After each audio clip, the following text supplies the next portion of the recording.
What's up, everybody? This is Alex Cunningham. You're watching Life is Cooler with AC. I am super excited because our next guest is somebody that I met a long, long time ago in LA before he could grow facial hair. So welcome, Sebastian Scales. Oh, thank you, my friend. It's great to be here. Yeah, it's been a long time since that night at Flappers. Yeah. It's probably 3 years. Coming up on Yeah. 3 years, I think. Yeah, I think it's right at 3 years, somewhere right. Yeah. Yeah. And then we did your podcast, and I wore a lime green shirt, so I was like, you know what, I'm just gonna throw on a lime green shirt because That's perfect. But do you remember we both wore my shirt, and then we both wore backwards hats like we were twins, fraternal, that's right. not identical, obviously. Yeah. No, thank God. No. No, I remember that vividly. You were the first guest that I ever had on my podcast. Yes, sir. And Now look at it. yeah, man, it's quite a trip. It's funny because I remember the way that we met each other. I think before I knew your name, you had told me that both of your parents had killed themselves, Right, yeah. which was all time to this day one of the wildest responses that I've had to doing stand up. And for those of you that don't know, I do stand up about being molested as a kid, and that was My what favorite. and that was what spurred you coming up to me after and talking to me about your trauma. And then it was just like a pretty instant connection. I mean, once you drop those two bombs, like it's pretty, like it makes for some interesting initial conversation because everything is on the table now. Right. And, yeah. Like it could have only gotten better if it was like the person that I was molested by also killed themselves. Yeah, dude. Like, oh my shit. God. Okay, and it was my parent. So yeah. That would have made things a lot easier if the guy who molested me just killed himself right after. Yeah. It's like, fuck this guy. Wouldn't have Not to go literally. to court or anything. No, too late, you know. Check that mark. No, but it was such a cool thing because it was, I had been doing that material for a while and I had consistent reactions to it. People would come up to me and say that they were molested too, or all these different things, but I'd never had such like a positive energy associated with somebody talking about such a significantly traumatic experiences, right? Yeah, plural. And I think that's what we just hit it off right away because it was like, we both were talking about these horrific things with smiles on our faces, right? which, yeah, is not for everybody. But when you find somebody who handles and processes trauma that way, it's a really cool connection. And it's just the wildest conversation that happens. And so after we did that, that was basically, I mean, it was like, I have to have you on the podcast. And I didn't even know, like, well, plug it so that way people know what it is. Sure. Yeah. No, it's called What Happened to You with Sebastian Scales. Phenomenal podcast. For those of you who are going to go check it out, obviously, he just told you what happened to him, but everybody's got a story, and I've listened to several because on a couple episodes, you have multiple people within that episode that have kind of like all dealt with the same thing, correct? Yeah, I try to, it's interesting when you get people like a couple of comedian friends of mine both had double kidney transplants. Okay. And they both got a kidney from each respective parent. Okay. And so I've done that, and then molestation experiences. And, we pretty much cover, once you're talking about molestation and double parental suicide, like it's just everything's in the mix. So right. Yeah. I try Nothing's to cover off like the table. Yeah, I try to cover like every or try to talk with people from all different types of backgrounds and different traumatic experiences. And yeah, there have been a couple of episodes of like double people. I think 2 is the most I've done. Yeah. But yeah, man. Yeah, no, and it's incredible too because like that's something. So if you're watching this, that we're both fucking stand-up comedians. But being comedians is really neat because everybody's like, oh well, comedy comes from somewhere dark, and yes and no, like in my experience, comedy, like I love comedy and like I don't do it because of things that happen that were dark, but I think that being a comedian allows me to shed light on those dark things, and I don't care who you are or what you've dealt with in life, you have your own level of dark thing, that you've dealt with. Yeah, man. It's everyone's got something, Yeah, and there's something. a spectrum, but I feel like especially when you start talking about the types of trauma that we went through, people often have a tendency to sort of diminish the significance of their own experiences because they feel like, oh, well, it wasn't like that bad, or they Right. feel like Yeah. guilty for bringing it up in the context of these types of things. But it really is like entirely relative. Like there's no whatever you've been through could have affected you in the most extreme ways, even if people on paper might think, oh, that wasn't that bad. Right. Like, dude, I remember when the molestation was going on, a lot of my friends, like, I remember literally thinking to myself and believing that like, I might be getting molested, but at least my parents aren't divorced. Oh yeah. Like, See, and I that's thought that crazy. of course, but in my head, I was like, that would be so much worse. Like, Right. at Yeah. least I have like my family together as a Right. support system. And so many of my friends' parents were getting divorced at that time, and I just, I felt grateful. I was Right. like, I have Yeah. this really shitty thing that's going on, but at least my Well, parents are and together. I don't want to give too much of your joke away, but you know the bit about the shoes, right? The Heelys, So yes. the heel, right? So it's like it's funny just being a kid and like the perspective of a child where you're like, well, I see how unhappy kids that are from a divorced family are, where I don't feel that unhappy. So Yeah. because I feel like especially with molestation, it's something that like it's not talked about. So maybe like in the midst of it, you're like, wow, this is very uncomfortable, but you don't go around, you don't walk into school being like, I got touched last night. You know what I mean? Where like if you're in a split family, you're like, well, last night my dad beat the shit out of my mom, and like that's something that kind of does sit on the in the front of your mind a little bit more. Yeah, and I think because a lot of people are going through those types of things, it just ends up coming up in conversation more often. Exactly. Yep. And so I heard about it a lot more. I never heard about anyone getting molested. Yeah. So it No. was much more of it was a very secretive experience. But you're right, and it's all relative, and no worries about giving the bit away. It's funny because it's like basically the gist of it is my parents bought me Heelys because I got molested, and in my head at the time I was like, this was totally worth it. Is the gist of it, and it goes on. But I mean, the truth is that is kind of how I felt. I mean, Yeah. I didn't really think, I wasn't like, oh, I would be down to do this again for another pair. Right. But like in my head at the time, I remember skating around. Like it was right after we had just finished the trial, and my mom and her two friends had like showed up, or were like waiting outside, and my mom had a pair of Heelys, and I remember putting them around and skating around the court parking lot and thinking to myself like, these are pretty cool. Like, not like it was worth it, but it is Right. it's relative. And Yeah. my family wasn't like super rich or anything, so presents were significant. Of And course. Yeah. And how old were you? Like 8, 9, somewhere in there? it started when I was 8. I told my parents when I was 10, and then we went to trial when I was 11. So Okay. I got the Heelys when I was 11. Okay, so you were Uh, kind of like you were big dick swinging, and toward the end of elementary school, there you're like oh, fucking dude, Heelys, and I transferred schools and went to a already had private school. sex. Yeah, dude.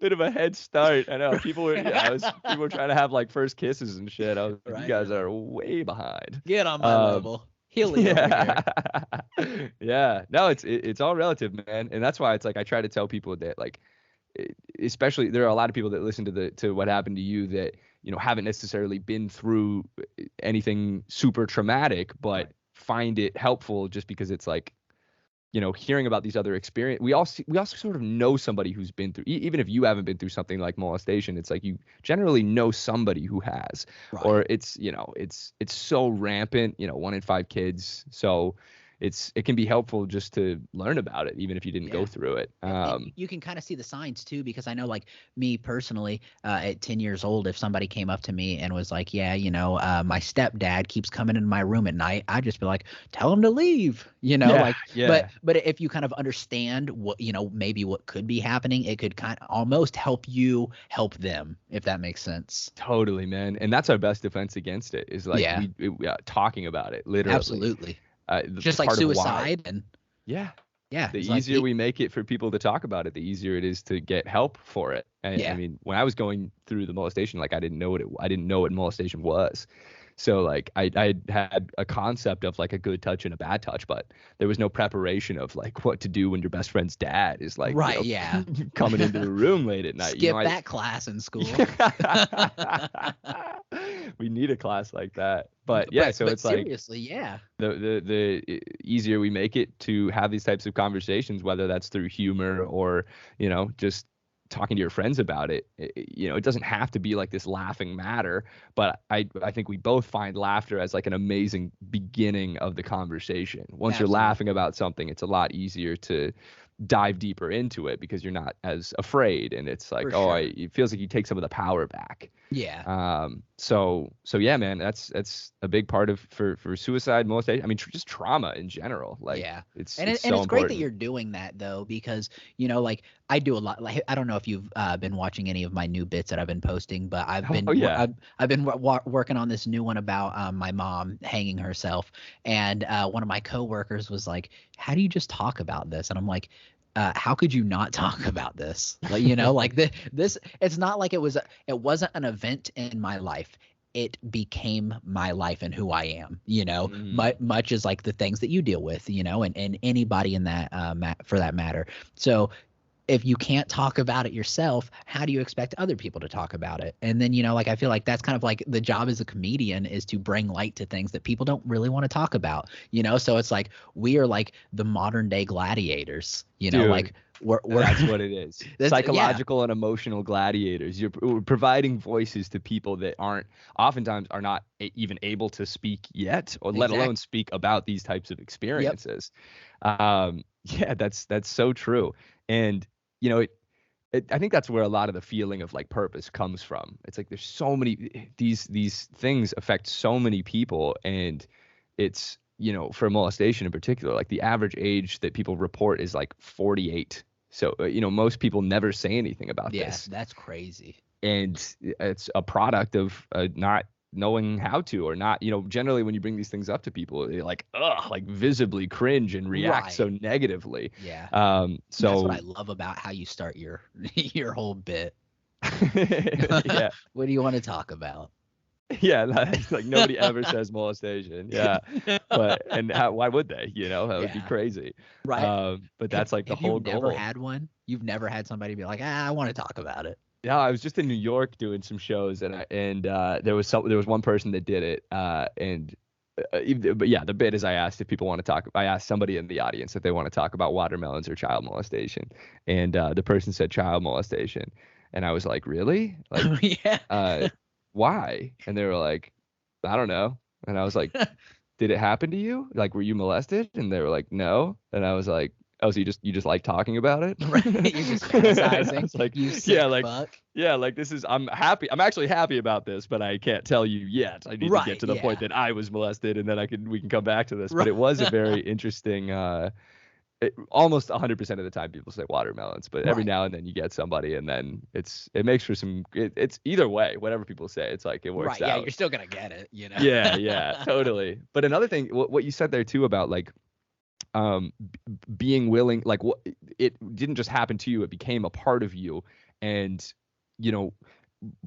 being unwilling to deconstruct our like life experiences and the impacts that it had, and like how it shaped our personalities, is really doing like a disservice to yourself, because you can on a really profound level understand your behavior and your tendencies if you are willing to look at how these things actually affected you. Emotional baggage that you might still be hanging on to, psychological baggage. I mean, I'm like an intense overthinker. And I worry a lot about what people think about me, and I'm a people pleaser, all of these tendencies that I can pretty accurately trace back to the molestation. I mean, like for 2 years I nobody knew about it. And so the part of why it took me so long to speak up was because I was thinking about like all of the different reactions that the world would have to me speaking about this, and how many people would be mad at me, and all these horrible things that would happen. And so that was where I developed this tendency to just like, try to plan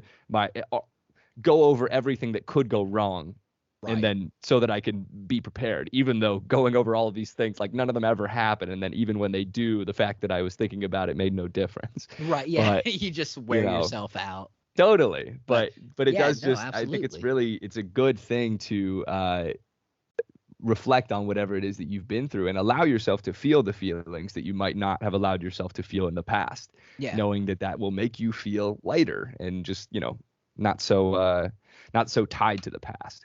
Right. And I think honestly, like for me, being able to talk about these things on stage in front of so many people is it is definitely therapeutic. I know people always, joke about like, oh, this is cheaper than therapy or whatever. But I think it is therapeutic, not just personally, but because you know that there are those people that can't speak up for themselves. So when you're Yeah. saying this and you're like, but look at me now, and then they're like, oh shit. So maybe I can let myself breathe a little bit. Maybe they don't ever tell anybody about the things that they've dealt with, but it gives them that little bit of relief. Like, I'm not alone.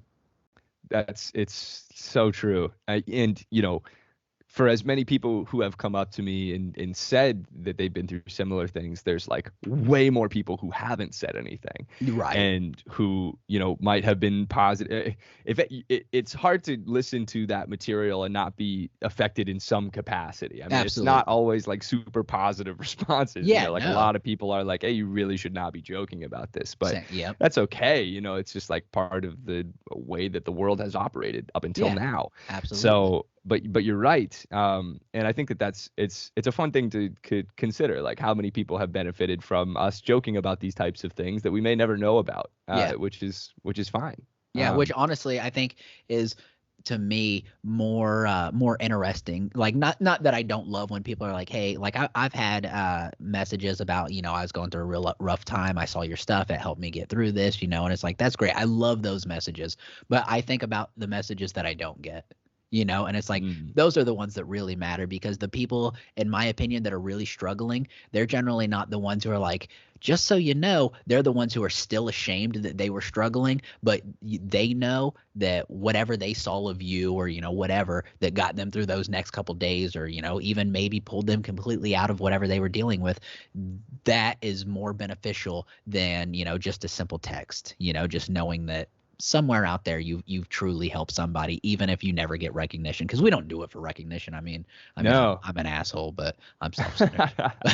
Yeah, it feels so good, but it's definitely not the reason that we do it. Though I think it does become a part of the reason. I mean, Oh yeah, at least for me, like there's something that just makes it all seem worth it when you can tell that somebody really benefited, for sure. um, beyond just laughing. Right. It's like, oh, this might really help this person moving forward. And but yeah, it's so fascinating, dude. And it's funny because like then I'll tell a story about something just like unrelated to trauma, and like Mhm. even if it goes well, the impact is it feels like it's so much less. But it's not necessarily true. Like you never know how people are reacting to this kind of stuff, and Right. it's just it's just an interesting contrast going from like trauma comedy to just standard Oh comedy. Not yeah. that there is any standard comedy, but just like a But kind of non-molestation material right, or yeah, yeah. non-suicide Yeah, material. less traumatic. And that's funny that you say that because and I was going to ask you,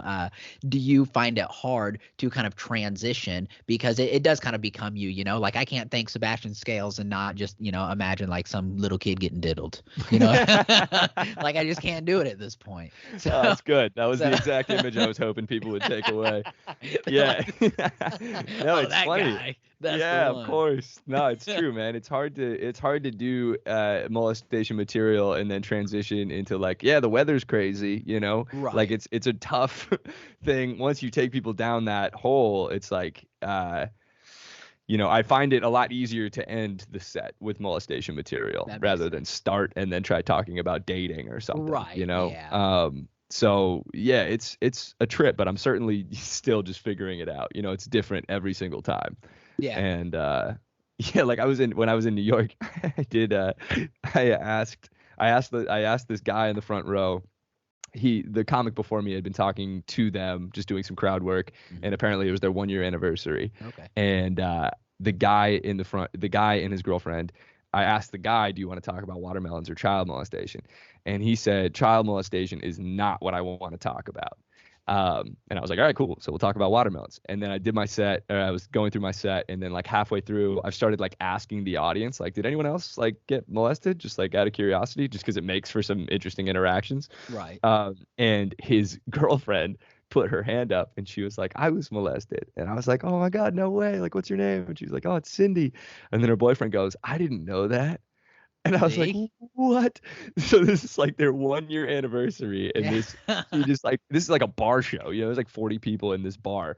And she just like felt like she could talk about it all of a sudden. She was safe. She was safe, Yeah, right? see, and that's phenomenal. Like, that's such a cool feeling. But what was, it was an amazing feeling, but also wild to think about. Her boyfriend like 3 minutes earlier had been like, child molestation is not what I want to talk about. It's like, guess what you're talking about tonight, pal? Yeah, it's gonna be a long ride home. Yeah, happy anniversary, honey. We got a lot to chat about. It was crazy, dude. I just couldn't believe the odds that like of the 40 people in the bar, they happened to be the one person who says that it happened to them too is like right in the front row, who was dating the guy who I had asked about. It was just nuts time. I don't want to talk about it. Yeah, understandably so. Yeah, nah, it's all good. It's generally, it's a good thing. Like with any trauma, like anytime you can talk about it openly, especially with somebody that you're dating, like it just makes it easier to interact with the person because you're never worried about like something coming up, or you know, you're not harboring anything. It just becomes a lighter relationship instead of like, you know, walking on eggshells. For sure, yeah, and like I mean, you've met my wife and everything, but being with her for so long, it's like there's always still layers that you're peeling back, you know. So like the more you learn about each other and just kind of like the more open you become with everything, like it's like just knowing somebody so well and knowing that somebody knows you better almost than you know yourself, which I mean, she does know me better than she knows my social security number and everything. Like if I go missing, it's her. So, but just having that, you know, like openness, you know, with something that you generally don't just be like, by the way, you know, my name's Jennifer and I was touched when I was 7. Yeah. Like that's not a good icebreaker. No, it's completely absurd. Yeah, but it does feel good when you Unless get to that level Sebastian. with people. Yeah, man. I mean, I've gotten to the point now time. where like, yeah, it honestly, dude, it's so funny because I used to be really worried when I would go on dates that like if it would come up somehow. But now it's like at this point where, and I know you feel the same way, where you can talk about it in a way that makes people feel okay. Right. So I'm not worried about it coming up because I know that I can present it in a way that isn't going to make you cringe or you're going to be able to tell that I'm okay with the fact that this happened and that you don't need to feel bad for me to try to make me feel better. Right. And which like, generally has the opposite effect. You know, when somebody's like feeling super bad for you, you're like, fuck, man, I shouldn't have said anything about this. Now I'm uncomfortable. Yeah. But it is funny. This was worse than getting diddled. Yeah, dude. I remember this one chick. I was on a date with her, and it came up that I do stand up, and she was like, "Oh, cool. What about?" And I was like, "Well, you know, here we go." And it would be so easy to just be like, "Oh, you know, whatever things that I find funny." But at this point, I just tell people because I think that it makes for really interesting conversations. And so I told her, you know, I often do it about being molested as a kid, and she was like, "Oh my God, like that's really cool." You know, I actually have IBS. And I was like, whoa, like what about it? And she was like, well, you know, so it's like similar but different. And I was like, oh, that's interesting. Like, how so? And initially I was like, is this chick comparing like getting molested to pooping more often? I've got Crohn's disease, which is, you know, kind of like, you know, but in the same family. It might be the same thing or similar thing. IBS is like the little sister of Crohn's, right? So it's like the same symptoms, but like Crohn's is like autoimmune and, you know, like, so just a little bit more aggressive. So I definitely like sometimes after shitting so much, I feel like I got raped, but I didn't actually, you know what I mean? So like maybe that's where she was coming. She was just trying to relate to like, my butthole hurts sometimes. Like, dude, that would have been such a good line if she had pulled that out. Wow, that's hilarious. Well, she did end up saying, because I was like, oh, how do you mean? And she was like, well, they're both like, you know, difficult to talk about and generally make people feel uncomfortable. And I was like, that's actually a totally fair point. You know, it makes a lot of sense. Kind of. I mean, it's a stretch, but yeah. No. Yeah, like today I was late to work. I was 3 minutes late. I told my boss, sorry, man, like I had to take a shit. And he's like, that's cool. But if you were like, hey, sorry, man, I just got raped. And I don't think he's going to be like, oh, it's cool, man. It's a Yeah. little, there's a couple different papers that you have to fill out, for the latter. Yeah, definitely. But it was funny, like just seeing how, again, it's something that is seemingly so different on like the traumatic spectrum, people feel like when you see somebody laughing and joking about their trauma, whatever it is that you've been through, oftentimes feels like easier to talk about, and you can talk about it with a person who is not going to make you feel bad or weird for bringing up your trauma. Right. So, I end up getting in these conversations with these girls on like, it was like first dates, and we're just like talking about the most traumatic shit that we've been through. And it's pretty wild, but I honestly really enjoy it. So yeah, that's neat though, because like you're just kind of like opening your soul to that person, because like you like, especially I'm sure that you've become a lot more comfortable with just talking about this, like now that you tell random strangers, like on a nightly basis, but Yeah. when you're younger, especially I feel like late teens, early 20s, like you're still very sensitive, like you want the world to see you in a certain light, so it's probably really neat now because you can look back and be like, man, I remember whenever I was so nervous, I was like, I didn't want people to know, and now you're just like, yeah, fuck it, like let's just get it out of the way. Let's just knock this one out. Oh my God, the emotional contrast is crazy. Like just pure terror from people finding out to like absolute like nonchalant, like could not give less of a fuck if you know about this. Yeah. And I think that it's such a freeing feeling when you do talk about it for the first time, whatever it is that you've been through, because it sort of alleviates all of the hypotheticals that you thought were going to happen. And so, I Right. mean, sometimes they happen, but generally what you were worried about is way worse than what actually happens in terms of the responses. And it just feels so good to not be dealing with these things alone. And the more you talk about it, the more you realize like, oh, there's people that have been through the exact same thing. Right. And it just, yeah, man, it just opens you up, and it's a more fun existence to just be, open about these kind of things. See, people are lucky to have someone like you, because then there's people like me in the world where I do dumb shit, I like to do like I'll say, oh man, tell people my mom didn't give me an Easter basket, and they're like, oh, it's probably because you're too old. And I'm like, no, it's probably because she's dead. Oh, like it's all right, she killed herself, it's her fault. Like I just like to make people uncomfortable. So I take the opposite approach. Interesting. So you enjoy seeing the discomfort of other Oh, people. absolutely. That's where I thrive. I'm like, Wow, when I that's can see people fascinating. squirm, I'm like, yes, I'm doing my job. Wow, that's so interesting. I wonder if that's like a projection of your own internal feeling. Probably. Yeah. Well, I have no idea, but it Well, is interesting when because I feel like when people get uncomfortable, I feel like I mirror the crowd in many ways, uh-huh. and I tend to. It depends on it's like if everyone feels that way versus like some people feeling that way. I think Patrice O'Neill talked about how it's like the best jokes are when half of the room is laughing Right. and the other half is like, oh, Yeah, those are the best. which I feel like maybe that's more of what you're talking about, where it's Uh-huh. like, it's fun to just like see the variety of reactions. But ultimately, I'm sure that you would, if somebody was like really stoked that you were talking about this, maybe it wouldn't feel better or worse, but like it might feel, you know, maybe more fulfilling than people cringing.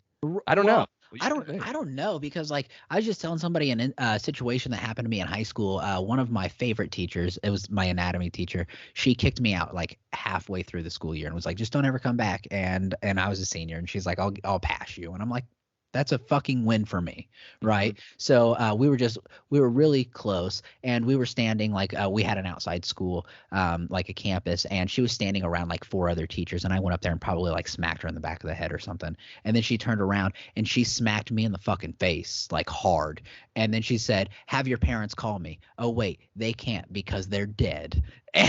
And I was like, that was the best fucking roast I've ever had in my life.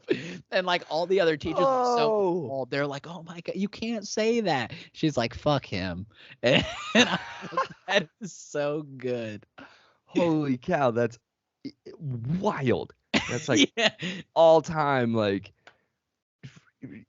ruthless behavior to a child Yeah. as a teacher. But Oh it was my so God. like I'm like Chris Farley, like anything for a laugh. I'm Yeah. that guy. I'm like, let's see how cringy we can make this and how uncomfortable people get because I love it. Like I could be the Yeah. only guy laughing, but as long as someone's laughing, I'm having a good time. That I get you. Yeah, there is something. It's almost like anything for a laugh. It's almost also like anything other than like the way that we've been taught to deal with this. Right. Yeah. It's like anything other than silence or just suppression. Right. Like Yeah. whatever the reaction is, I'd prefer to be talking about it than not. Exactly. Yeah. Because And like when you're just sitting alone, like that should just eat you up, But if you're getting yeah. it out and like that's a win. Yeah. Well, I remember when I don't know when I stopped feeling this way, but I remember doing stand up initially, and you can watch these tapes of me earlier on of just like I was so angry, and like the way that I delivered the information was almost like aggressive towards the audience, Uh-huh. and I felt like like I had a lot of like pain that I wasn't done, that I hadn't processed yet. Right. And it felt like that became like my goal was to just like try to get them to understand my pain, and then I Right. then you do it more, and it like slowly you start healing from that and like allowing those feelings and things, and then it changes. But it is funny how like it feels like the way that your teacher made you feel in that moment is like 99% of kids would have had such an adverse reaction to Absolutely. her saying that. But you, even at that point in your life, had such like a humorous outlook on things that it just, she's lucky that she said that to you and not another kid. Exactly. Oh my God. I know, but it was so funny. And like, I think about that situation because we're still friends. And Really? yeah. Oh yeah. Like, Oh, that's what I'm that's saying. amazing. Like it was just, we were so close in high school. Like the fact that she was like, just get the fuck out of my class and don't ever come back. And like, I'll pass you. And I was like, that's great. But it's because I was such a troublemaker, if you will, and weird. I was class clown in high school. So Sure. I was just always having a good time. And I think that that's why she realized like, this dude's not going to give a shit. Like he jokes about this more than anyone probably should, and so she took her swing at it and just knocked it out of the park. I was like, that was great. Like I will never be able to have another like genuine moment like that and it be so funny.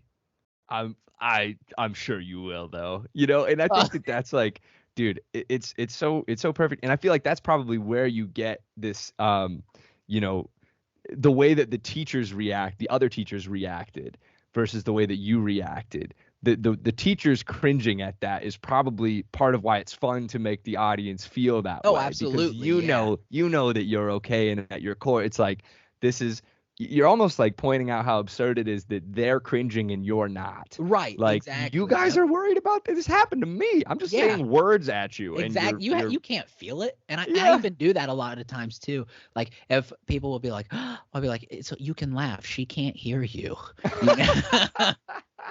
And it's like, it makes it either it changes and then they start to laugh at it, or it pisses them off. Like I'm not gonna laugh at that no matter what you say. And I'm one of those guys, like I grew up with brothers, it's like when you poke the bear and you piss it off, it's fun to keep poking it, Right. So that's why I love splitting rooms and trying to see like how far can I make them laugh, but how mad can I make these, or uncomfortable can I make this side. Dude, I love it. Which I feel like I'm too self-conscious still, where if I even see one person cringing, I'm like, oh, maybe I shouldn't have done this. I would like to get more to that level of comfort with doing stand-up about this type of material, where you can lean into the stuff that splits a room. So I'll try to get there eventually. But dude, I mean, Oh, and that's why it was like I was so grateful for you, especially that, I mean, still am, but like that day in particular when we met, you totally like.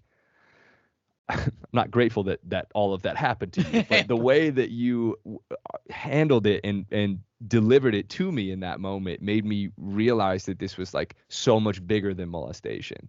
Right. And it just like we were talking about completely different things and relating on a level that was as if we had gone through the same thing emotionally. Absolutely, yeah. So much similarity, and it just I don't know, man. It's like you're an incredible spokesperson for this type of For stuff. killing yourself. Right. Perfect. That's actually, I've my whole life I was like, I hope I can be the face of suicide. Hired. Yeah, dude. Well, it would certainly be easier to talk about it if you were. Right. That's true. You know? It's funny because people like we're runners, my wife and I, and we run for suicide all the time. And I'm trying to like against suicide, but like I'm trying to work that out like into a bit about how we run for suicide, and I don't know what's gonna make it funny, but there's something there, and I keep working on it. But one day I can make that funny. There's something there for sure. I can't There think is of it right now, but it's yeah. There's something. You can't, something about not being able to hang yourself while you're running, or right. There's for sure. There's a lot of you could. I like it. Yeah. The idea of running for suicide is hilarious. Yeah. Hey, well, you haven't seen any of my podcasts yet, so I haven't seen your podcast yet. No. Yeah, because I haven't. See, I was trying to upload one today, and I fucking suck at all this stuff. So we're gonna figure it out. But so what I have is Life is Cooler with AC. So we play on the cooler part a lot, right? So my wife created this little it's the icebox, right? And what we have is we have questions that viewers and the audience have asked, just random things to kind of see how our minds work. So I have a ton of questions that I like to just randomly, like right in the middle of when we're talking, just ask this question and just provoke some random stuff. So you wanna answer a question? Cool, man. Yeah, let's do it. As much as I love talking about hanging yourself and touching kids, let's see what else we can talk about. Let's go to the icebox. All right. Let's see. Does the middleman or aisle guy have any say on the window shade on an airplane? Jamie. By Jamie. That's a good question. What a great question. I feel like initially no would be every time I've sat in the window. If I was sitting in the window in the aisle or the middle reached across and shut my shade, I'd be like, what are you doing? Yeah, you I'd psycho. be pissed. Yeah.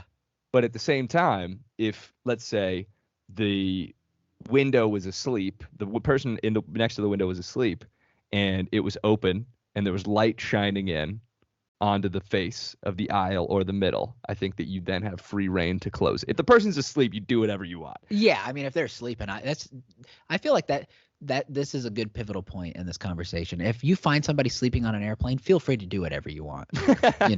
Like, how do you think the Mile High Club was created? Like, yeah. There are no laws when you're that high. Okay. So, yeah, dude. I never got molested when I was awake. Anything goes when you're asleep, man. See, this is where it comes from. The airplanes. Yeah. I mean, it already looks like a dick, So it does. Totally. But because I'm a window person, so this is kind of personal to me. Sure. Because I've been to the point where the guy in front of me, like you're on airplanes quite a bit, right? You travel. So I've found myself in that seat where I'm like in between windows as a window seat. Have you ever had one of those? Yeah. And you kind of have like half of two windows. Yeah. So either you're like breaking your neck or you're like staring like through, So right. I have absolutely like tapped on the dude in front of me and been like, can you open your fucking window? Mm-hmm. So interesting. But I'm the window guy. Yeah. You know what I mean? I'm not the guy in the middle asking. I'm the window guy. He just got unlucky to have half of my window. Right. Yeah. No, that makes sense. Yeah, I think if you're sitting in the middle, you pretty much just have no say in anything. Yeah, Like you fucking you paid nothing for your seat. Like, yeah, yeah. sorry, you're poor. You're sitting bitch Yeah, between yeah. exactly. And Yeah. the aisle guy, it's like you've had to molest everything that I got handed. You know, my Coke, my fucking pretzels. Like, I feel like you've already won. So Yeah. I'm not gonna Yeah. fucking open or close my window for you. Yeah, I Plus, agree. Go ahead.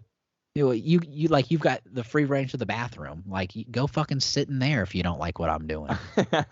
Yeah. No, it's a really interesting question though, and I've never thought about that before. Jamie, was that her name? Yeah, or him. I don't know. Or him? Yeah. Awesome. Yeah. See, we got a bunch of them, so we'll just keep going. Like, Yeah, this is what dude, run it. what I love about this podcast, and like, this is my 4th episode, so I haven't done a ton of them. But what I love about it is you can absolutely, it's about nothing. Like, we Yeah, man. just talk, you know. What is anything? You know, like anything that Right. would be something would just be something that we made up. Yeah. See, now Like, this brings me, before I read this brings me to my next point, and I'm talking to all of you guys out there. Sebastian is like one of the most make you feel just happy to be alive people. Okay. This motherfucker will take videos of just strolling on the beach, shirtless, smiling like a son of a bitch. You're like, wow, it must be great to live in LA. It's not, but he makes you think that it is. Okay. He's just like, Santa Monica, what? And he's just gone. And like, you know, the video where that guy was fucking skating with the, what is it, Dreams, I think it was, by Fleetwood Mac. Oh, here I go. Yeah, that's you. Yeah. Like, in a nutshell. You're just like happy as can be. You got your fucking hair flowing in the wind. You got that cool mustache, you know, and it's just you're always happy. And I'm like, if I could be just half as happy as Sebastian, I would have a lot less domestic violence charges. You know. Oh, thank you, dude. I appreciate that. It's all. Yeah. I feel like it's LA, and I live in Venice, and living in Venice is very different than anywhere else in LA. Oh, yeah, It's like you live by the beach, and it's just it's such a game changer. But I also feel like it's just, I don't know, man. I think it's a lot easier to be happy with what you have than we like allow ourselves to actually like. Most of us are in like a pretty peaceful state all of the time. Like we're not, especially, you know, going through trauma, we're not like in a fight. Most of the Right. things that are going wrong in our lives are just in our head. It's thoughts, the same thoughts that we've had for years about the same things. We're like so fixated on the past or like worried about the future. But like the more we become aware of our thoughts and realize how absurd most of them are, and like the fact that like we can go into a past experience and just relive the actual emotions that we felt at that time in our current existence, despite the fact that none of it's happening and will never happen again. We can just continue to torture ourselves with these like repetitive thought patterns. It's like, Yep. the more attention you put on that, the more you realize, oh, this might not be the best use of my energy and time. Absolutely. And, you know, with meditation in particular, just become like hyper aware of it. And so I feel like I'm trying to just like sink more and more into like, how does it feel to be here without my thoughts about what it feels like to be here? Yeah. Or what it feeling like I need to be thinking about something else. Right. And to just let yourself be. yeah. And that being that we all are doing always is a really peaceful existence, despite what our brains might tell us. Yeah. And it's so yeah, I feel like a lot of those videos just kind of stem from, you know, feeling good and trying to capture it. Oh, they do, you know, and like that is what they portray, you know, and a lot of times I'm just like, yep, I'm going to kill myself because I'm not that happy. I know he was trying to make me feel better, but fuck him. He didn't. I'm like, nope, fuck that guy. Damn. He's just out there living his life. No, I'm just high here. Also. See, maybe that's the problem. I've never done any drugs ever, and maybe that's why I'm always just so angry. Oh, it's like, interesting. People are like, smoke weed and you'll relax, and I'm like, I can't do it. I like being this fucking angry all the time. So you feel a lot of anger generally? I'm just joking. Oh, okay, nice. I was like, oh, you're pretty good at masking it, dude. Yeah. No, yeah. I like to make people. Did I make you uncomfortable with my anger? Not at all. Sebastian? It was intrigued. See? Yeah. And he was like, tell me about it. Like that's how I know that you're just such a good person. You're like, let's talk through this. Well, I also like literally just started going back to therapy. I'm on like my 4th session, so I'm like very much in the mode of like let's chat about this. Like, what do you mean? Why do you feel that way? It's fun, dude. I've been doing stand up for 5 years, and I think I've cried more in these first 4 therapy sessions than in the last like at least 5 years of doing stand up.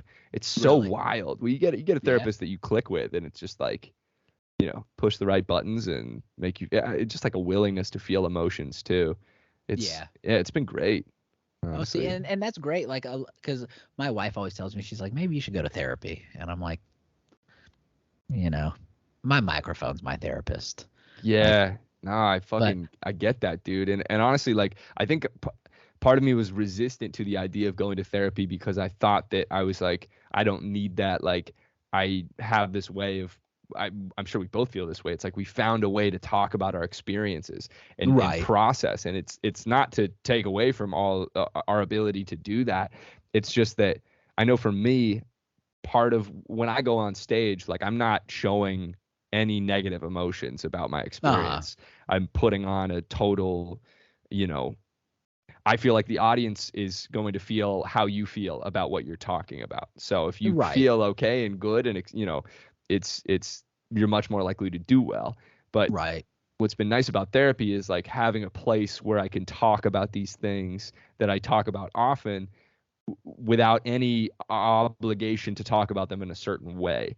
And then you don't have to make it funny. Yeah. And also just like not feeling regretful or like I'm burdening people by being emotional about the things. Right. It can be very helpful. And I was literally, in the exact same boat. And this is like a month I've been going. So, I'm like very much new to it. But yeah, I highly recommend it, especially, because I feel like we just have such similar outlooks on stand up and what it does for us. And it's not that it still does amazing things. I just think I was resistant to it because it felt like if I go to therapy, then maybe the healing that I've done with stand up is not as significant as I thought. Right. But that's not true. It's just a thought. It's like, that's only true if I believe it, Yeah. So you're definitely. So deep.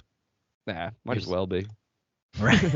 I'm so shallow. I'm just like, as long as I look good, Yeah, you're like objectively not shallow. Right.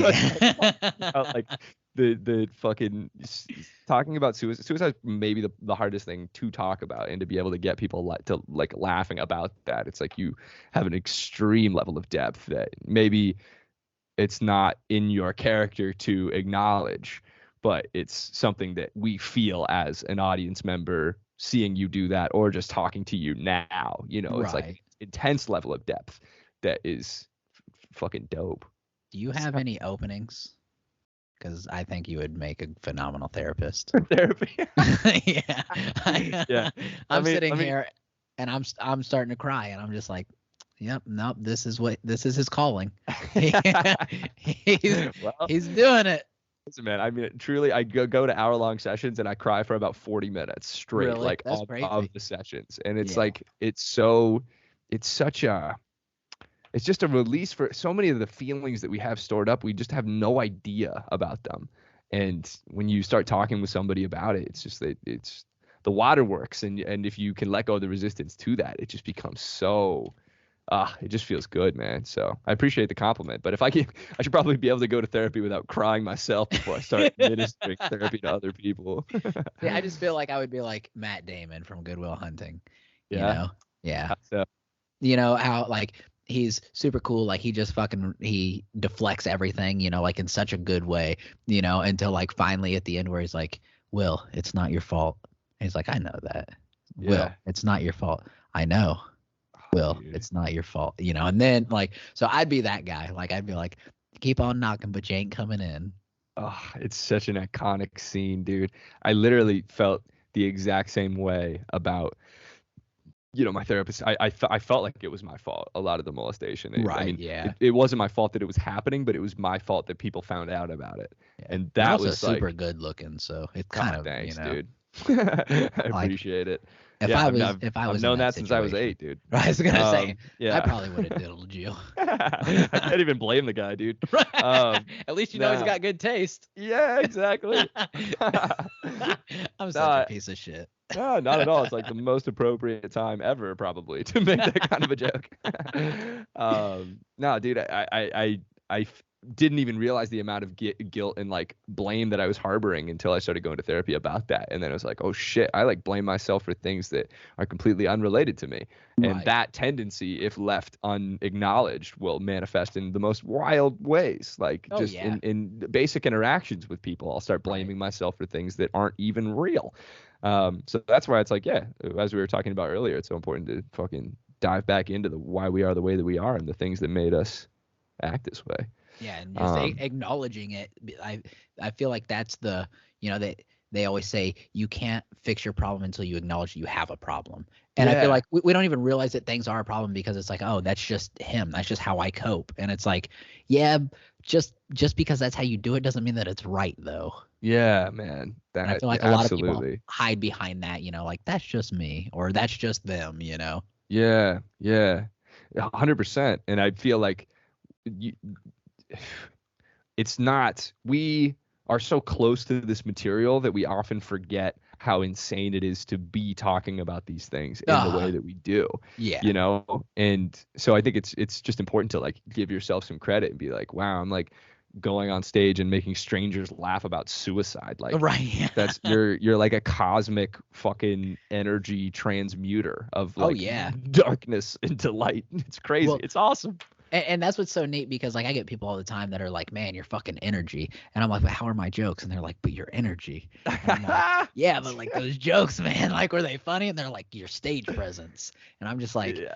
all right, man. So like it doesn't matter what you're talking about as long as you make it look fun, Yeah, no, Like, I fucking get that, dude. But energy is it's that's what people remember. How did you right. make them feel while you were Absolutely. talking to them? Yeah. And that's like stage presence is what gets you a career in Right. like a long lasting thing. All of everything else like is there's certain things that you can learn to write good jokes. It's hard, but you have this innate ability to talk about these things and just be yourself on stage in a way that is hard to learn. I feel like. For sure. So, I imagine if you were getting compliments that were like, yeah, your jokes were great, but your energy sucks, it'd be probably it doesn't feel like that great either, Right. Yeah, for sure. But Well, I get that. yeah, like I have people all the time, they'll be like, you're short as fuck. And I'm like, wow, thanks, man. And they're like, nah, I'm not trying to be an asshole. But when you're on stage, you look so much bigger because like your energy is so big. And I'm like, I guess that's a good thing, but like then it sucks, I just need to fucking carry around a step stool. Be like, nah, look how big I really am. No, that's powerful though, honestly. Like the coming off that way is it's a backwards compliment. And obviously they mean it as a compliment, but Right. it is funny how it would be so easily interpreted. Right. But it is a powerful thing, and it's like, yeah, man, the way that what I really like about you too is that like I don't find you to be different at all on or off stage, Yeah. which Same. is super rare. Like I feel like most comedians that I know are completely different off stage, Yeah. and it's for me, I feel like comedy, and for both of us, it's like, how can we find a way to talk about ourselves, our lives, our experiences in a way that's authentic and not like how we feel like we should be presenting ourselves. Right. And getting in touch with that level of authenticity where we're just being ourselves, regardless of if we're on stage or off stage. I feel like that's like the sweet spot. Looking at the way that I used to do stand up, and I still am not fully myself. I can see it, Uh-huh. but just the progression and like seeing, like being comfortable enough to like show who we really are without fear of judgment. Maybe it's not without fear of judgment, but just not caring about the fear of judgment. Right. It's special, man, and it's really cool. And I think that I know I'm not the only one who feels this way about you, but it's a really unique trait, and Yeah. it just shows that you're like comfortable with who you are. Yeah, I appreciate it. And like that's been like one of my biggest things. Like my wife and I were actually just watching an old set from I don't know, maybe even a year ago. And it was like I was just like, and then this happened and that happened. And it was like, what am I doing right now? Like Oh yeah. am I giving them a speech? But it's like because I wasn't comfortable with, like being on stage and, like actually delivering this stuff. And like honestly, I feel like all of that happened whenever I just stopped giving a fuck. And I was Yeah. like, I'm just gonna go up. I don't even know what I'm gonna talk about. I mean, like I crowd work so hard most of the time, and I'm like, I'm just gonna go up there and I'm gonna make somebody laugh. I don't know how I'm gonna do it, but I'm gonna make somebody laugh. Which I do. Obviously, I have material and stuff, but just like kind of being off the cuff and just being genuine, being authentic, I feel like is so much better than going up there and doing like this over rehearsed, like Yeah, man. idea. Oh, that's like the magic of stand up. Yeah. Crowd work improvisation is like it's like watching a magic trick. Yeah. And it's so much more. I find it to be so much more entertaining Yeah. when I know that it's not rehearsed. Right. And I think the audience also like the level. It's not that it needs to be less funny. It's just that when people know that you're making this up in the moment, there's like this additional level of like wanting you to succeed because they know that Absolutely. you're just fucking laying it on the line, like just Yeah. trusting yourself to come up with and something. and they're part of it, like, and that's what I tell Yeah. people all the time is like, because I'll go up there and I'll do 10 minutes of crowd work and then I'll do fucking 5 minutes of jokes or something, and it's like, oh wow, the crowd work did so much better than the jokes, and it's like, yeah, you know why? Because the crowd work, they felt it. It wasn't just they weren't being talked at. They could see it happening. They could Yeah. see the reaction of the person that I was talking to. So it's like they're not just watching an act, they're part of the act, and it makes it so much more genuine. That's exactly it, dude. And what a different feeling as an audience member to to know that you are also like the element of like, oh, I might get fucking called on right Right, now. That makes yeah. everybody perk up. Yep. I fucking had anxiety when I would get cold called on in physics in high school, for to Right. answer a question, like let alone at a comedy show. Yeah. But it's such a dude, that's like where I'm trying to do more and more of that and just Uh-huh. settle into like the idea of getting on stage not being sure what's going to happen. Right. I feel like especially with molestation material and I'm sure with suicide too, it feels like, oh, I really need this to go in a certain direction Uh-huh. because how could I but like really there's so much that's like developing the trust. It's like developing the trust to be yourself on stage in those moments is like, Right. oh, it's just it's intense and cool and it's so fun. And I think it keeps things fresh for us too. Like how boring it is to recite the same material that you've done over and Over and over over. again. Yeah. Yeah, like I just did a show on Friday, and it's all my shows are adult only, because like I've got very foul language, and I Sure. I talk about very, like sex and suicide and just all kinds of stuff. And so we went to this. We've been booking, this tour, and this venue. It was an outside venue, and They generally will have like a play area for kids, but we are like no kids, and they're like no problem at all. We get there, and then like 5 minutes before showtime, they're like, just read the room, and we're like, read the room for fucking what? And they're like, because there's a lot of kids here, and we're like, yeah, we can see that. Like, why? Why are there a lot of kids here? So I generally do anywhere between like half an hour, 45 minutes, when I headline. And I went up there and I was like, I don't know what the fuck I'm going to talk about. And so I just did a lot of crowd work. And like at one point, I even had this little girl come up, like I was talking about, like buying a house and stuff like that. And the number of bathrooms that I have. And this little girl comes up to me, and so I couldn't even understand half of the shit that she said. But then she finished with, I have 2 bathrooms. And I was like, that's great. 5 years old and she owns a house. And she turns back around and she said, I'm 8. And so like being able to play off of that, but not only like that one like situation, but just knowing how to like change from, I was going to say this for half an hour, and now I've got to come up with something totally different on the fucking fly. You can see a huge difference in performance, and I think like comfortability. There's a lot of things that really come into effect whenever you have shit like that happen. That's wild. Yeah. Whew, I feel like we might have the two craziest sets that kids could ever hear potentially. Right. But Yeah. at the same time, it's so essential for them to hear it. Right, yeah.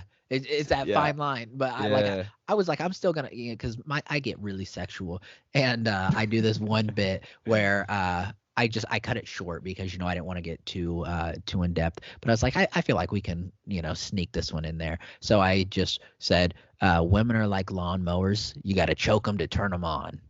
And people, laughed, and then like a girl started yelling in the back, and then a little girl, probably, I don't know, 6 years old, climbed up on a table and started clapping for me. And I was like, Whoa. oh, for the love of God, please don't ever clap for that again, little girl. Yeah. It was just Wow. so uncomfortable. Damn. That's nuts. Yeah, Holy cow. it was great. It was a really fun time. Yeah, man. I mean, just leaning into that discomfort of like, I'm gonna have to do 45 minutes of improv for kids. Like, Yeah. Jesus, that is so hard. But Yeah.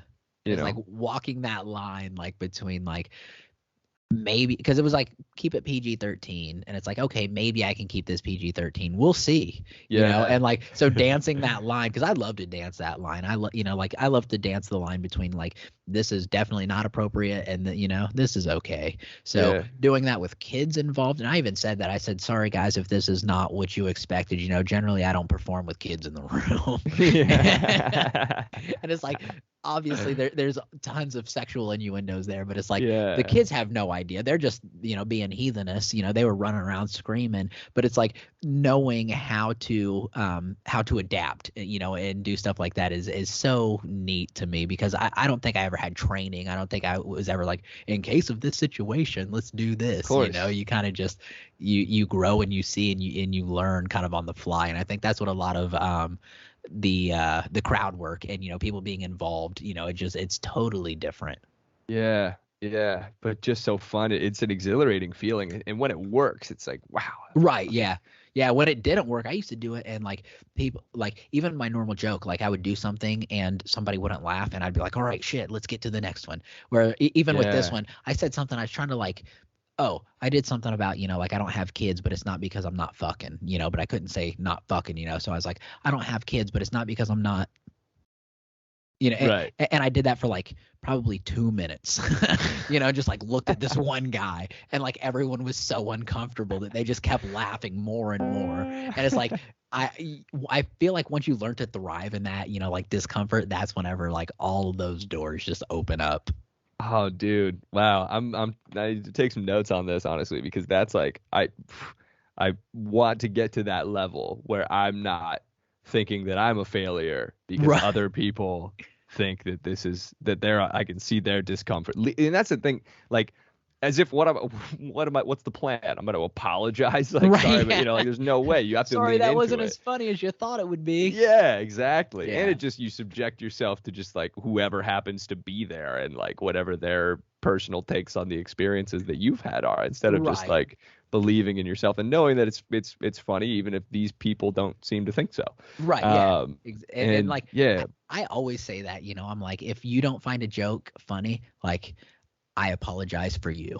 You know what I mean? Like that. Sorry that you can't see the humor in it, because like, not that I'm like, oh, I'm the funniest motherfucker in the world or anything like that, but yeah, I feel like I know what's funny. You know what I mean? So it's like, sorry that we didn't connect on humor. Like, Yeah. and I hate that for you, because like, it's really funny. it's so, yeah, sorry you don't get it, dude. Yeah, exactly. Yeah, completely.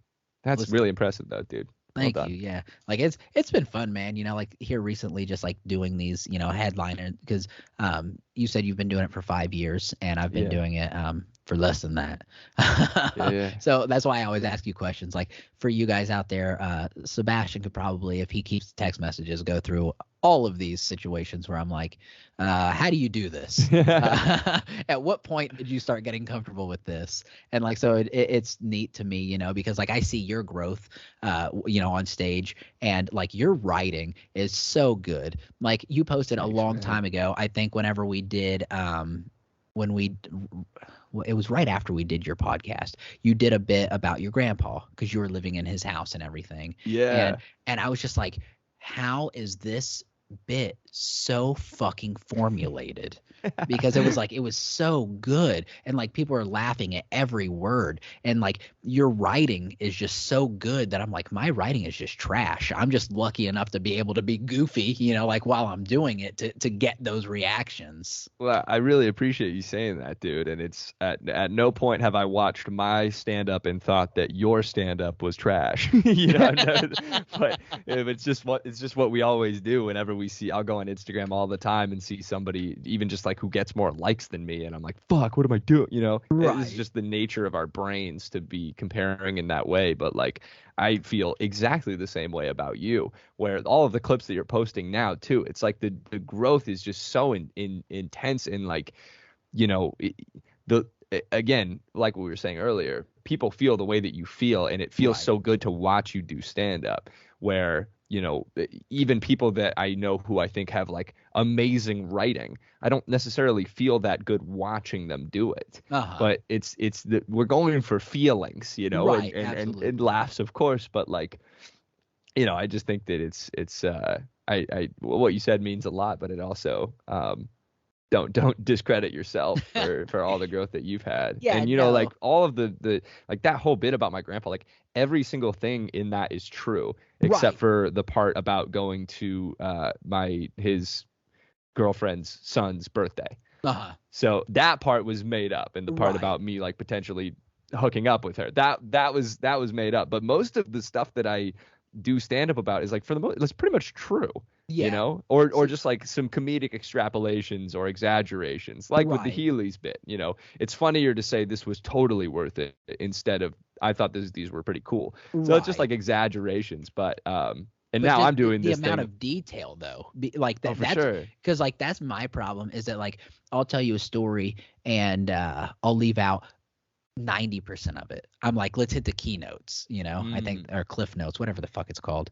But yeah, like let's hit those. And then the little shit doesn't matter. Where like when I listen to your stuff, I'm like, it is so in depth, you know, like every piece of this puzzle has been placed. You know, it's not just an outline, and you know, like you can kind of tell what's in there. It's like, no, it is a finished picture. Oh, thanks, man. It certainly doesn't feel that way when I'm doing it. You know, it just works. Also, again, this is Instagram, so like I cut out all the jokes that didn't land, you know, and just like make it look nice for the internet. But that's why mine are 30 seconds. Like that one, they laughed at that one.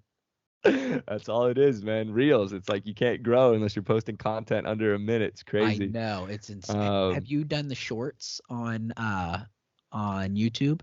Yeah, haven't had really any success with them, but I see people who, you know, people who are big on TikTok who will just take all of their TikToks and start uploading them to shorts, and they'll have like, you know, hundreds of thousands of subscribers in like months. Yeah. And it's super wild. No, I haven't. Have you? I haven't really. I haven't had any success with them really. I posted because once I started this tour, I'm kind of trying to post something from like every show. So I had one the other day. I posted it. It was like 11:30 Central Time, and I refreshed it and it was like 200 views, and I was like, that doesn't make any sense, like my phone's glitching out. So I refreshed it, 400 views, and I told my wife, I was like, what's going on here, you know, like my phone's freaking out, like can you go look at this video and tell me what it says? And she says it says 800 views. I was like, what the hell? So like I got up to 10,000 views in like 33 minutes, and I was like, this is phenomenal. And now every time that I post, I think the one that I just posted the other day got like 2.2 thousand, which isn't great, but it's something, you know, like that's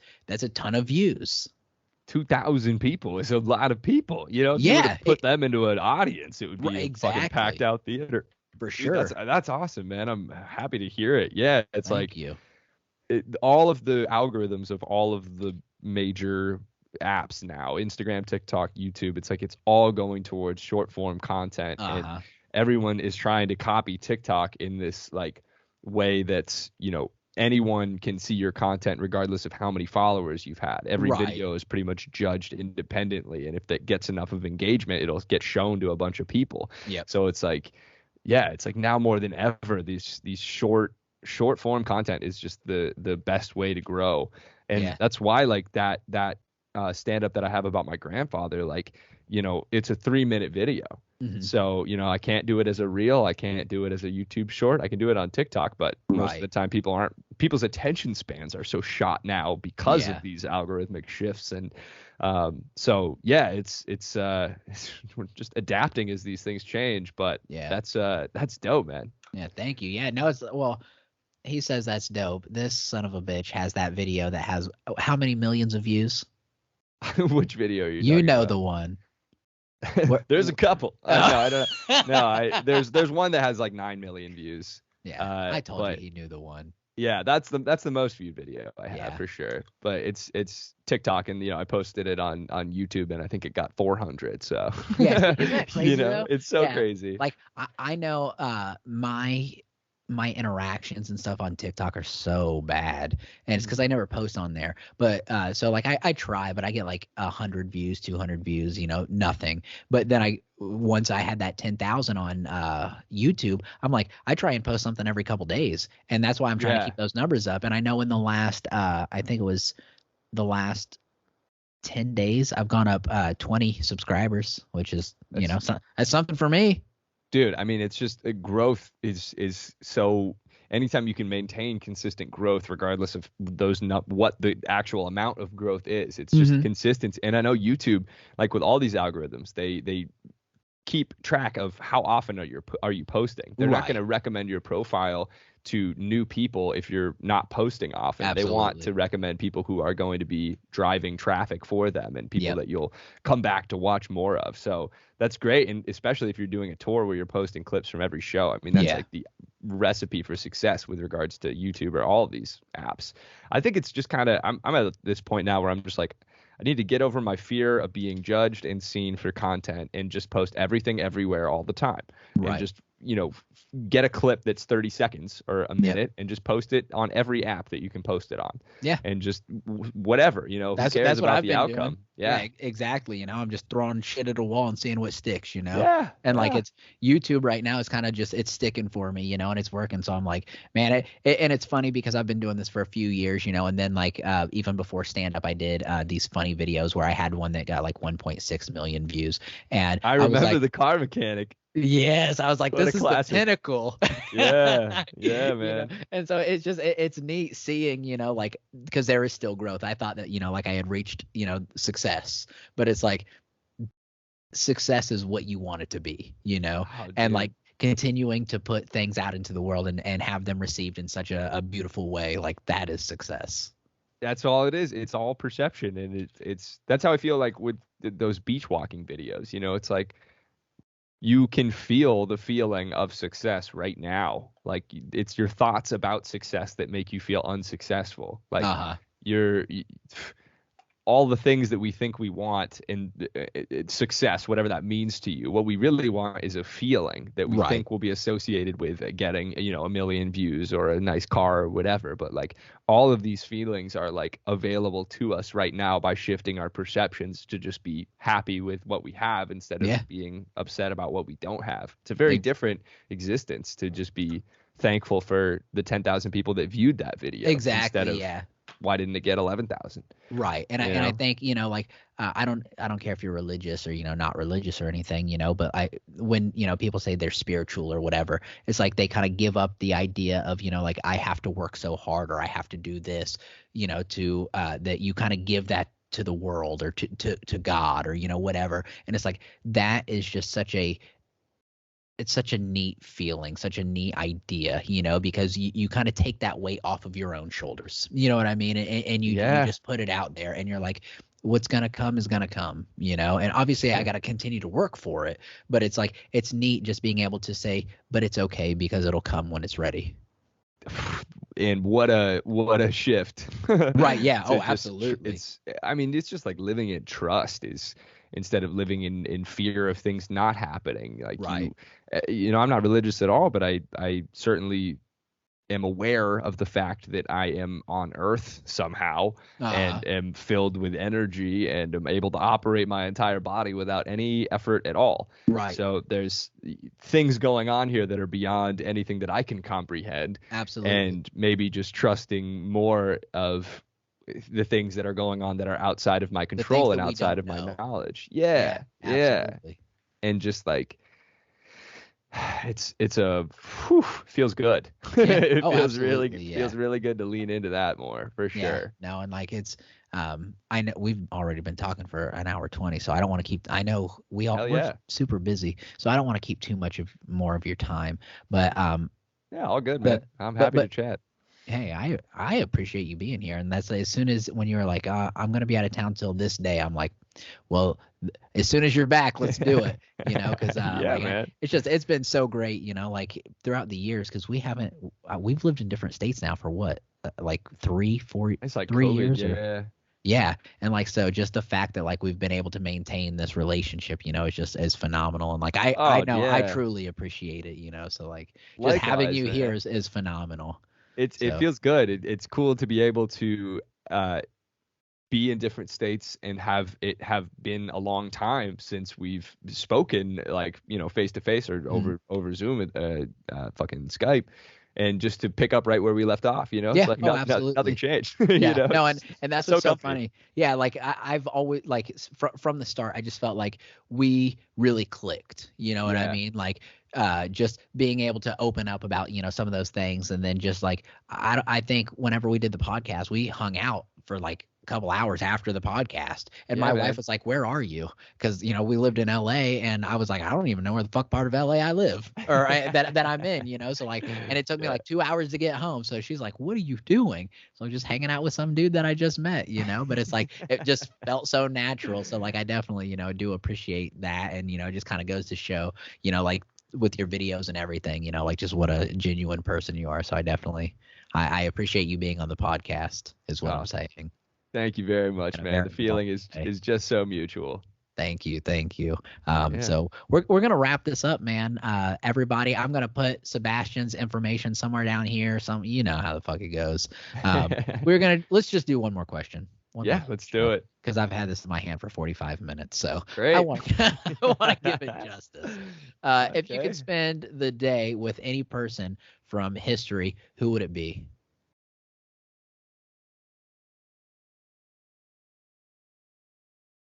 I think jeez. That's a tough one.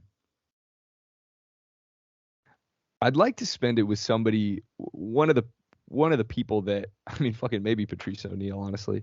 Yeah. But I'd like to spend it with one of the people that, like, has really helped me uh just live a more relaxed and happy life. Some of the people that I whose books I read. If I had to, maybe like Gandhi or Buddha, or like, somebody who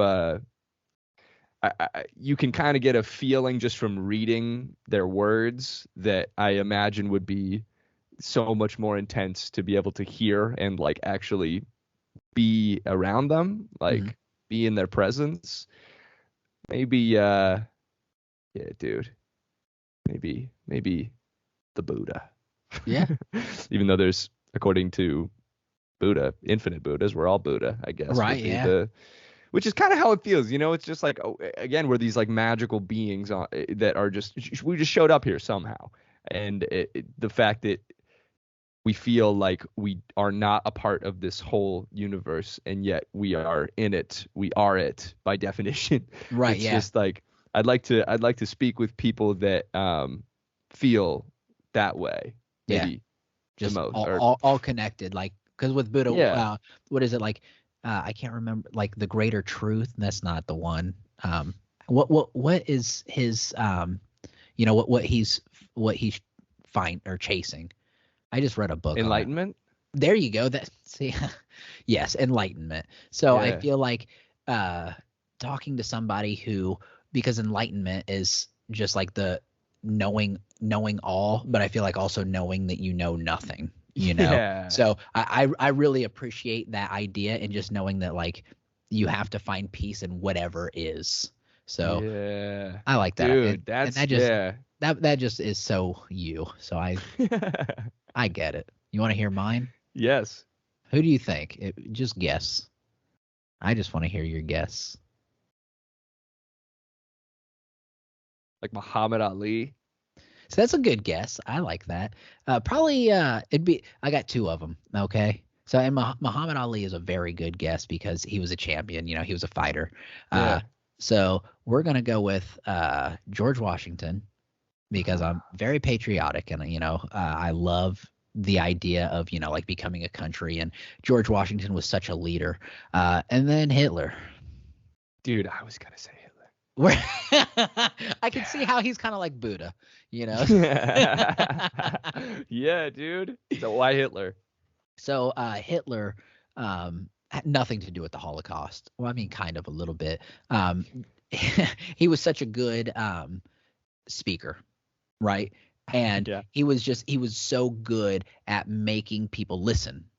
And to me, that would be so intriguing to just hear somebody who was so good at just talking, and kind of like being able to ask, like how do you rally so well, like how do you get people to actually stop what they're doing and listen to the things you're saying, even if they're fucking crazy, like just because he could say something today or even right now and then 10 minutes later say something that is completely contradicting to that, and they would be like, absolutely, both times.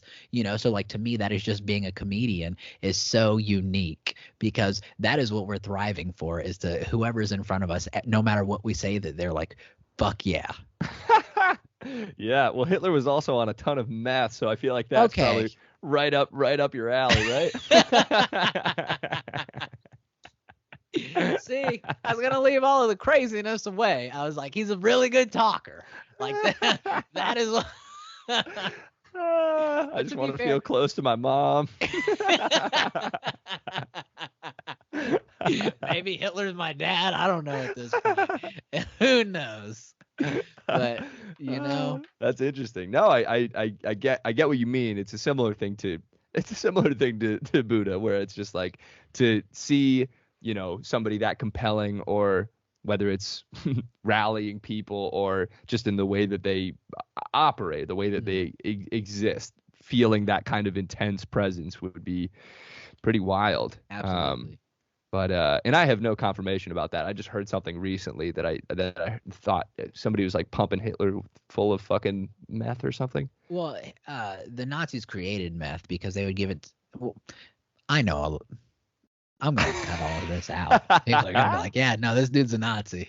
But no, so they would give it to the SS officers, the foot soldiers, and that way they were just killing machines. You know what I mean? They didn't have to eat, they didn't have to sleep. They just took meth. I mean, maybe that's what my mom and Aunt Carrie. Maybe they're just real soldiers. They're like, we're just trying to get through the day. Yeah. Damn. Who knows? But we'll leave it on Hitler and the Nazis. That feels like a good place to stop. That was a pretty wide range. Yeah. So fucking Gandhi, Buddha, George Washington, Hitler. Yeah. Yeah. Take your pick. Yeah, we'll put them all in a room and we'll just have one hell of a conversation. That sounds great. Yeah, dude. I'd love to see Buddha on meth. Yeah, no shit. That'd be something, yeah, right? Yeah, for real.